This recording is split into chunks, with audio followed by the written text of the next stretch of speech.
Hello everyone, welcome to bright IQ। तो आज हम लोग पढ़ने वाले हैं JSS CGL में प्रैक्टिस सेट पेपर 10 के अंदर झारखंड के सामान्य ज्ञान को। इससे पहले हम लोग झारखंड के सामान्य ज्ञान का पार्ट 1 को स्टडी कर चुके हैं। इसमें आपके बहुत सारे रिलेवेंट कंटेंट हुए हैं जो आपके एग्जाम में मैच कर सकते हैं। तो प्लीज़ वीडियो को बिल्कुल भी स्किप मत कीजिएगा, एंड तक जरूर देखिएगा। इसमें आपके जो कॉन्सेप्ट जो क्वेश्चन बताया गया ना, वो बहुत ज़्यादा इंपॉर्टेंट है। चलिए बिना लेट के हम लोग आते हैं क्वेश्चन पे। फर्स्ट क्वेश्चन है आपके पास, 1924 ईस्वी में कहाँ के लोगों ने विष्णु माहुरी के नेतृत्व में हाट कर ना देने के लिए आंदोलन चलाया था? तो जी हाँ, वो जगह था आपका सिंहभूम। कहाँ का जगह था? सिंहभूम में जो था वो आपका 1924 ईस्वी में लोगों ने विष्णु माहुरी के नेतृत्व में हाट कर ना देने के लिए आंदोलन किया था। नेक्स्ट क्वेश्चन है आपके पास कि रामगढ़ में संपन्न कांग्रेस के 53वें अधिवेशन के संबंध में कौन सा कथन असत्य है?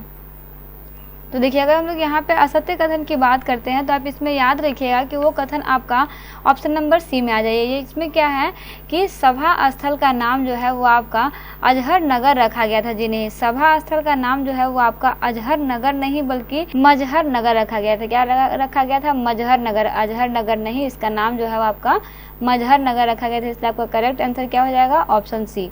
वहीं अगर इसमें बात करते हैं तो आप याद रखिए कि रामगढ़ में कांग्रेस का 53वां वार्षिक अधिवेशन जो है वो आपका 1940 में मौलाना अबुल कलाम आज़ाद की अध्यक्षता में हुआ था। कब हुआ था और किसके अध्यक्षता में हुआ था? याद रखिएगा, 1940 में हुआ था, मौलाना अबुल कलाम आज़ाद के अध्यक्षता में हुआ था। वहीं इस अधिवेशन में सभा स्थल का नाम जो है वो आपका क्या था? मजहर था, अजहर नहीं था, वो याद रखिएगा। साथ ही साथ इस अधिवेशन में स्वागत समिति के अध्यक्ष जो थे वो आपके डॉक्टर राजेंद्र प्रसाद थे। ये भी इसमें याद रखिएगा, ये बहुत इंपॉर्टेंट क्वेश्चन है ना। वहीं आगे बढ़ते हैं, देखते हैं इसका नेक्स्ट क्वेश्चन जो है आपका कि that thing called love unusual romance and ran the edge of desire पुस्तक के लेखक कौन है? बताइए। तो जी हाँ, अगर हम लोग पुस्तक के लेखक की बात करते हैं तो इस पुस्तक के लेखक जो है वो आपके तुजुक ए सिन्हा है। कौन है? तुजुक ए सिन्हा है। चलिए वहीं आगे बढ़ते हैं, देखते हैं इसका नेक्स्ट क्वेश्चन।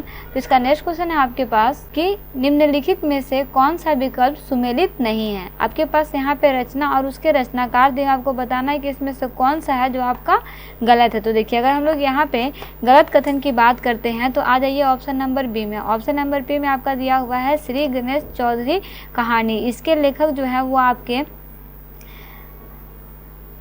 धनी राम बख्शी हैं। साथ ही साथ जितिया कहानी के भी लेखक जो है वो आपके धनी राम बख्शी ही हैं। आंसर बी जो है इसका करेक्ट आंसर हो जाएगा ना।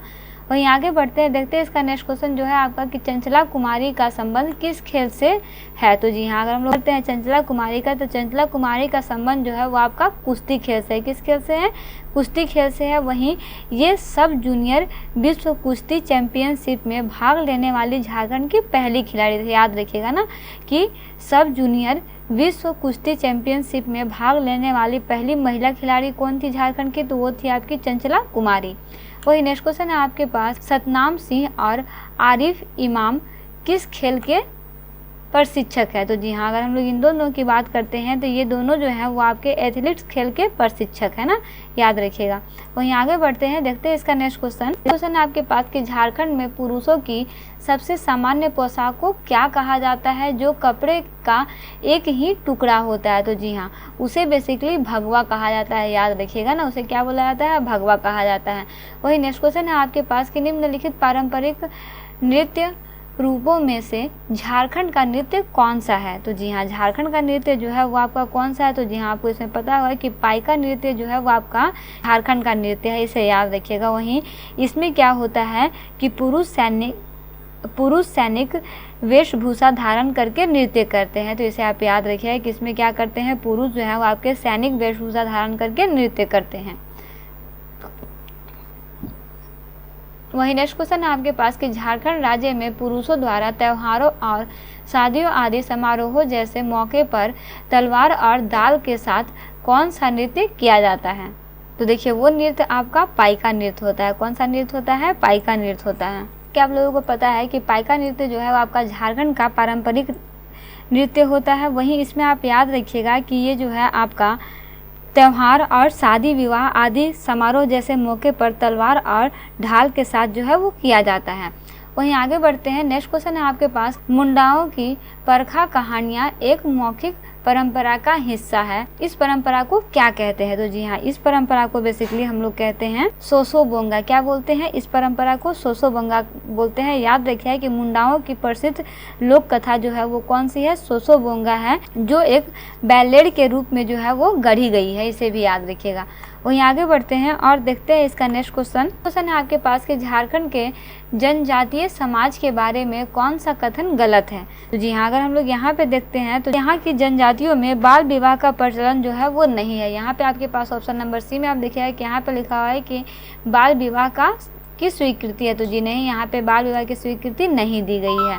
देखते हैं इसका नेक्स्ट क्वेश्चन जो है आपका कि झारखंड में विधानसभा सीटों की संख्या कितनी है?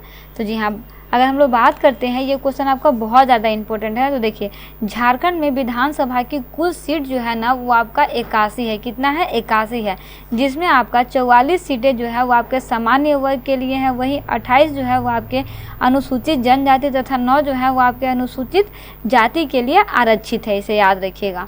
वहीं नेक्स्ट की झारखंड विधानसभा के वर्तमान स्पीकर कौन हैं? तो देखिए, झारखंड विधानसभा के वर्तमान स्पीकर जो है वो आपके रविंद्रनाथ महतो है। कौन है? रविंद्रनाथ महतो हैं, और ये जो है आपके नाला विधानसभा क्षेत्र से हैं। ये भी आप इसमें याद रखिएगा।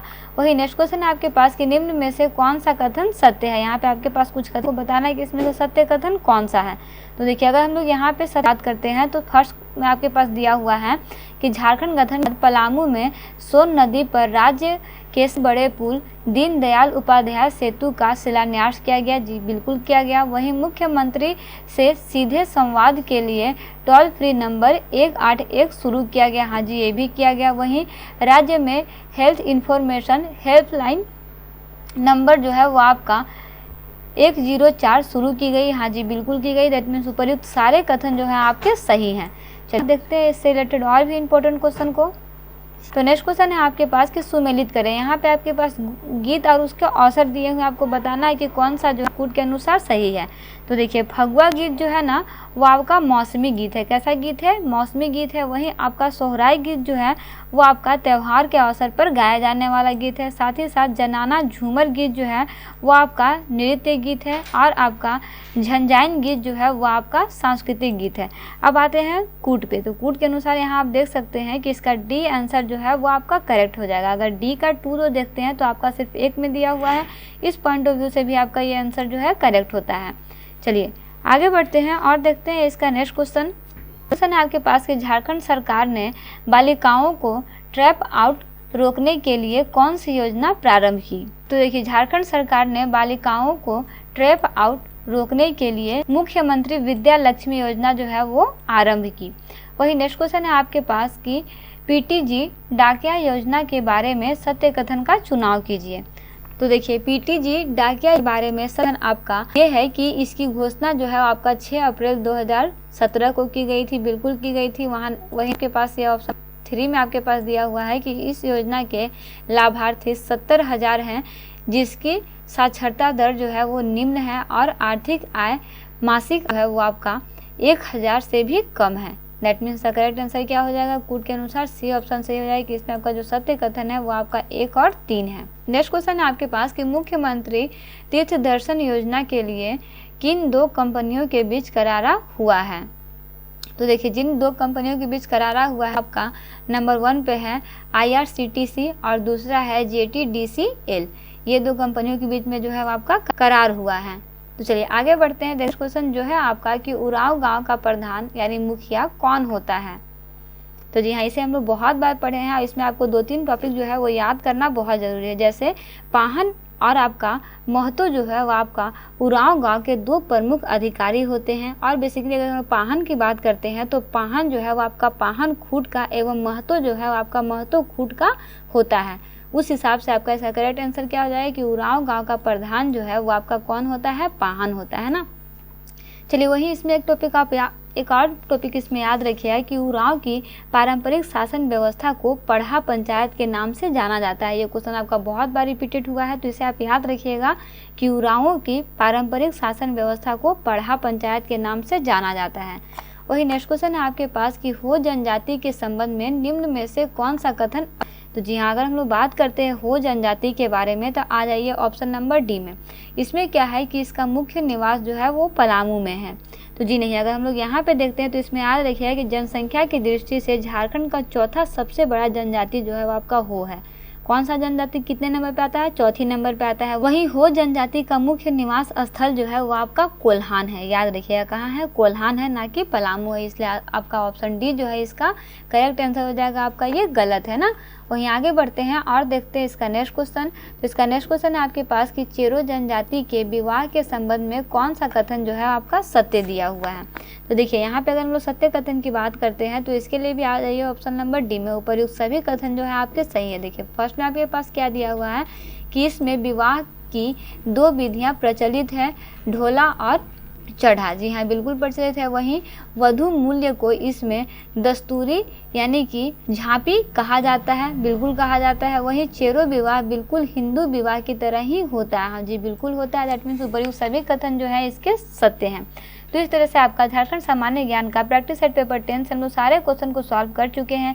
ये जितने भी क्वेश्चन आपके बताया जा रहे हैं वो आपके एग्जाम पॉइंट ऑफ व्यू से बहुत ज़्यादा इंपॉर्टेंट है। सारे क्वेश्चन को प्रैक्टिस करते रहिए। क्वेश्चन में कोई भी प्रॉब्लम हो, रिलेवेंट कंटेंट चाहिए किसी भी चीज़ के लिए, आप कमेंट बॉक्स में कमेंट जरूर कीजिएगा। और प्लीज़ इसे जितना हो सके उतना अपने फ्रेंड सर्कल में, अपने रिलेटिव में जरूर शेयर कीजिए। इस तरह के क्वेश्चन जो है आपके एग्जाम में 100% टैली कर सकते हैं। तो मिलते हैं नेक्स्ट वीडियो में एक इंपॉर्टेंट पार्ट, एक इंपॉर्टेंट टॉपिक के साथ। Thanks for watching. Like and subscribe bright IQ।